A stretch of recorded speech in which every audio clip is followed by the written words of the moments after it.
What's going on, everybody? Welcome back to GmiasWorld Podcast, and we're going to be talking about NFL Week 10 2019 football. We're going to kick it off with the Lions and the Bears. Now, I'm going to tell you this right now. The Bears' defense was very, they were giving. They could have easily lost this game. Trubisky played, I guess, fairly well throughout the entire process. 3 pass TDs, but still, people are going to still have issues with some of the decisions that he made during the game. As I was flipping through the games, I did notice that he did make some plays that, were kind of questionable. But like I said, at the end of the day, I got to give that young man some. This is the situation.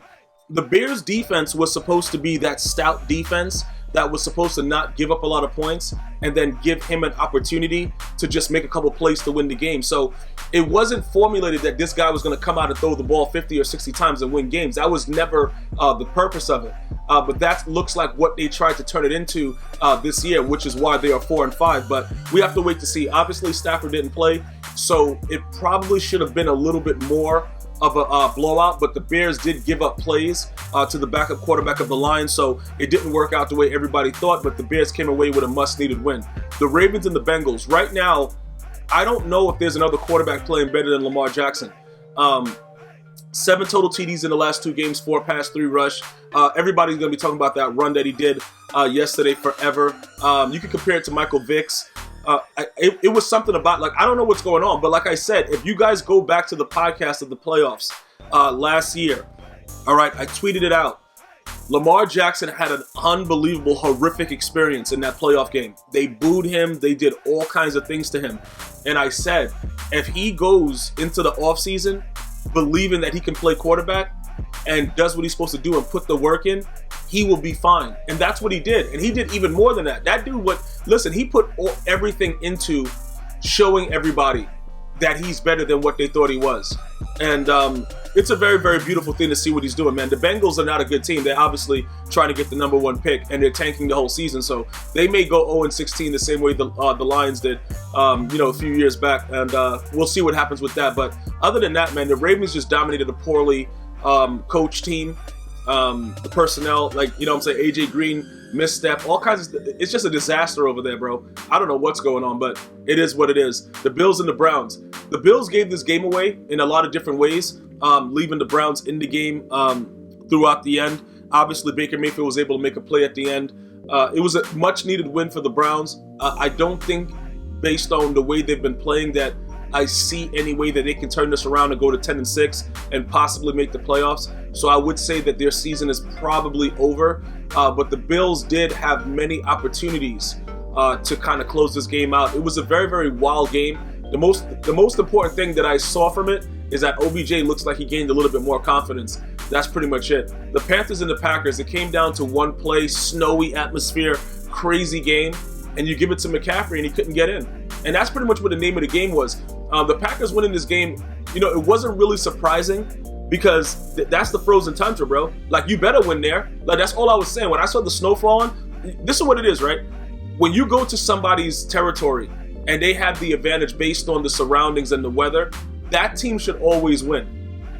I don't think that the Packers should lose in any snow game if it's a team like the Panthers, somebody from North Carolina. You know what I'm saying? Bro, you should not lose the game. That was my whole thought process. That's why when I put in my picks this week, I had the Packers because it was estimated based on the meteorologist that it would snow. I don't see how, with that type of weather in the type of climate that they're in, they're used to that stuff, bro. You got to take advantage of that and you got to win. And that's pretty much what happened. It came down to the end, but it is what it is. It was an all right game. I didn't really think that it was too much excitement, but it came down to the last play. Falcons and the Saints. Where has this Falcons pass rush been all year? I've been saying so many wild things. It was hilarious because Dan Quinn, everybody was so happy they won the Super Bowl because they beat the Saints. It was craziness. 6 sacks in one game. What everybody thought the Falcons was a doormat. And then they just go out there. That's why the NFL is very, very dangerous. Because you know what's interesting about that? You can pick every game right and miss this game and lose thousands with a lot of different, games and stuff that you could, participate in. It could definitely be this one. It's always one game that just doesn't go that way. Drew Brees was getting sacked every time I looked up. It was hilarious.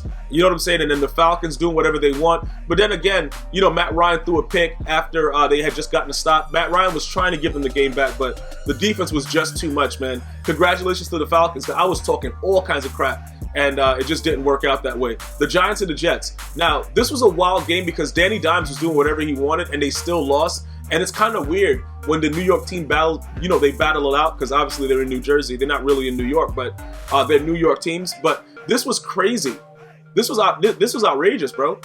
Like, the Jets really won this game. It was very, very interesting to see it happen because it was a high-scoring game, and you just thought that the Giants were the better team because the Jets lost to every team that they weren't supposed to lose to, including the Dolphins. So it's like, what are we doing here? And then the Giants ultimately showed that they have no idea what's going on. So it works out. You know, based on the scoring, if you had, you know, Daniel Jones, you probably did pretty well in your fantasy. But other than that, you know, it's two trash can teams going at it. Cardinals and the Buccaneers. Now, this was a very, very wild game.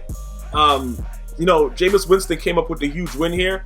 Obviously, Bruce Arians had something to say about the game, you know, the history between both teams. But it was a good game. I thought the Cardinals had it, though. I thought the Cardinals should have pulled this out. But at the end of the day, you got to give Winston credit. 300 plus pass yards in 6 games this season. That's tied for the most in the NFL. So it's not like he's just going out there every day and just doing whatever he wants. He's actually playing pretty hard. So it is what it is when it comes down to that level. But ultimately, you know, Kyler Murray has a very, very bright future. When he almost threw that pick that was tipped, but the guy caught it, it kind of looked like it was going to go their way, and then it just turned. The Buccaneers were able to pull it out, man. And that's the way the NFL works. The Chiefs and the Titans. Just imagine that your defense is that bad that you lose to Ryan Tannehill. Like, I don't care what team Tannehill is playing on. Bro, you can say he didn't get a fair share with the Dolphins. Bro, I don't care, dog. The Chiefs' defense are the worst defense in the league. They suck, man. Like, Patrick Mahomes comes out of nowhere, just throws for ridiculous amounts of yards and touchdowns, coming off an injury, dislocated kneecap, doing everything he can. And what does his defense do? Just allow this guy to go down the field in like a minute. Like, bro, what are you doing? I don't know, but Andy Reid has always been like that. He's always been offensively geared. Even when he had T.O. and all those guys, you know, with the Eagles, they went to the Super Bowl. You know, it's just always been about offense, man. Dudes need to learn how to play defense out there. And I've been telling you guys that. And oh yeah, their defense is better. You Chiefs Kingdom guys. Oh yeah, nah, bruh. You give this up? Bruh, to Ryan Tannehill, though? Like, the dude just did whatever he wanted all the way up the field. Like, what is going on? Then he trucked somebody on a 2-point conversion. Bro, I'm done. I'm done with the Chiefs, bro. You know what I'm saying? Like, you guys, the defensively, it's not going to work. It reminds me of like Peyton Manning with the Colts all those years playing the Patriots. Like, he's outscoring all these offenses, and then his defense in the playoffs can't stop. Bro, they couldn't stop anything. You know what I'm saying, bro? They couldn't stop a dead cockroach. Their defense was disgusting. I felt so bad for Patty Mahomes, man. The Dolphins and the Colts. Did anybody really expect this to happen? Just talk to me about it. Did anybody expect this to happen? Be honest about it. If any of you guys bet this game that the Dolphins are going to beat the Colts, bro, you should have won as much money as you ever won in your life. Because I don't know what's going on with the Dolphins. I can't understand what's happening. Okay, Brissett is out 1 game. All right, cool. What is going on, though? You know what I'm saying? Like, what is this? Why are the Dolphins winning games? Like, low-key, I'm upset about it. All right, you might be a Dolphin fan, like, yo, bro, why is this guy hating? I'm not hating. I'm just like, yo, what is happening? Like, what is the point of these guys winning? Like, you winning right now does nothing for anybody. You see what I'm saying? But the Colts winning gives them a better chance to go to the playoffs. What does the Dolphins winning do for anybody except make Vegas make more money? Like, it's just crazy, dog. Like, why are you winning right now? I don't even care about that. The Rams and the Steelers, it's obvious right now. Todd Gurley, listen, just make sure you give to charity and be thankful every day of your life, Todd Gurley, because you got so much money to just be irrelevant. You know what I'm saying? The O-line does not have confidence in him. The team doesn't have confidence in him. The dude's playing like garbage. And then not on top of that, the quarterback is just like, what is he doing? Like, bro, this is the thing about all these quarterbacks getting their money. You need a run game. Like, these guys, the only quarterbacks I've seen that didn't need a run game to win, Aaron Rodgers, Tom Brady, Drew Brees. Maybe a couple more in there in between that don't need a run game and can still do whatever. You know? But these guys need a run game. So why are you paying you're paying the quarterback so much money when they need a run game? I don't know. Whatever, man. It's very, very annoying. Now we jump to the Vikings and the Cowboys, and this is a very, very good example.